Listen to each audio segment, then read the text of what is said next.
All right, here we go. Get in the middle. Yeah. All right, ready?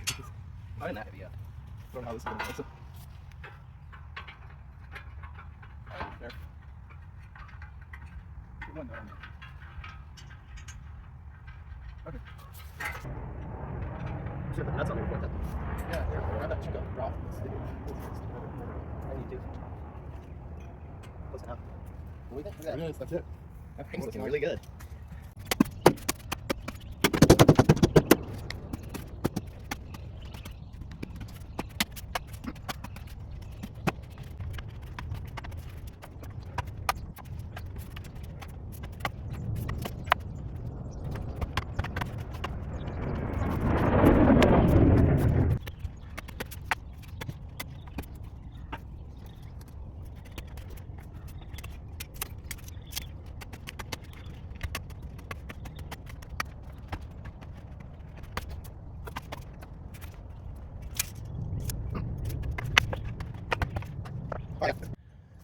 Okay, so I got these holes dug for the footers.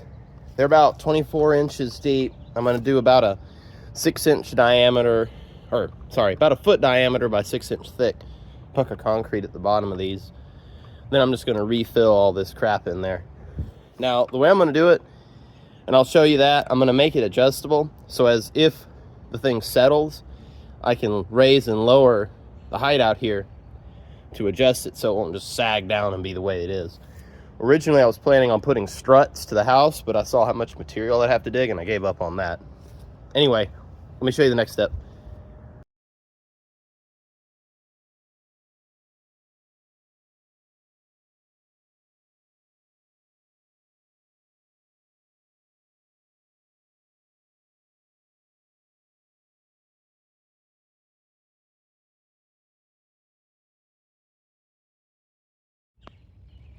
Okay, so I got the footers poured.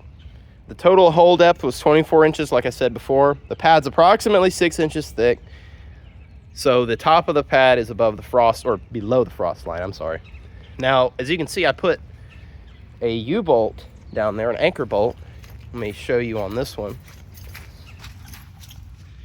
And what that's gonna act is as the stud. So I'm gonna use 3/4 inch black iron pipe, and that's gonna be my stud basically to keep it from walking. It's gonna come up, and I'm gonna have another one that I'll use to adjust the height of the platform if this settles. Okay, here's the idea. I've got 2 pipes. These are just black iron like you use for gas line. And I've got this stud that's concreted in, and the concrete is still curing, but I'm gonna just set this up anyway. And that's just gonna act as my locator for this, so it'll keep it in place. I've got that approximately 1 foot in from the edge on each side. It's not exact, it's close enough. And what I'm gonna do, I've got these anchor bolts you use to secure a light pole. And I cut the L off of them. And what I'm gonna do, I've already marked the height.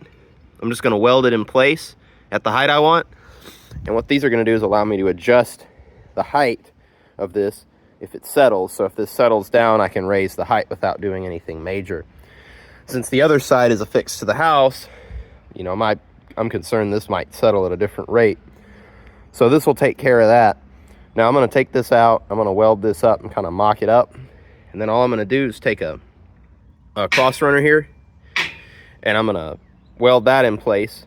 And I'm gonna weld a piece of pipe to weld this into, give it more mass than just welding this straight to the frame.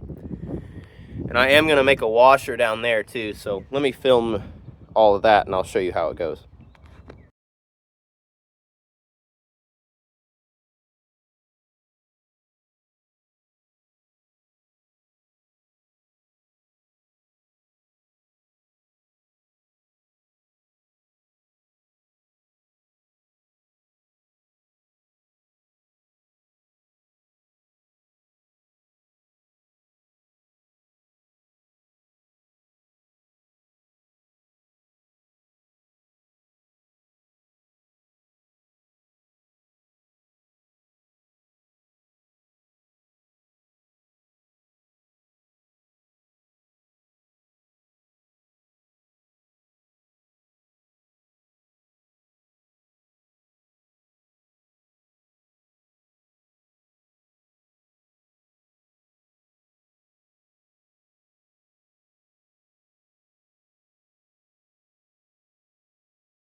All right, sorry about the last couple clips.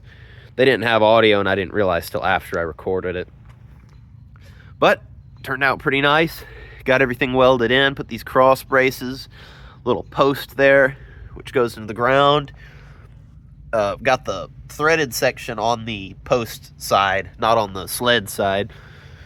Ended up being easier to do it that way. So the only things I'm going to do, and I'll do those tomorrow, I got to backfill these holes with dirt, and then I got to rattle cam touch up what I welded on. I used a black Rust-Oleum, actually automotive paint. It turned out pretty good. I used it so it would dry a little quicker. It's still cold outside, and it's really cold right now. So I'm happy with this. I think it's going to work really well. It's extremely strong. Way overkill for a 3.5 ton package unit. Next week, I'll be bringing the unit up here, and I'll be doing that in a separate video, the install of that. But I hope you enjoyed watching, and I'll see you in the next video. Thanks.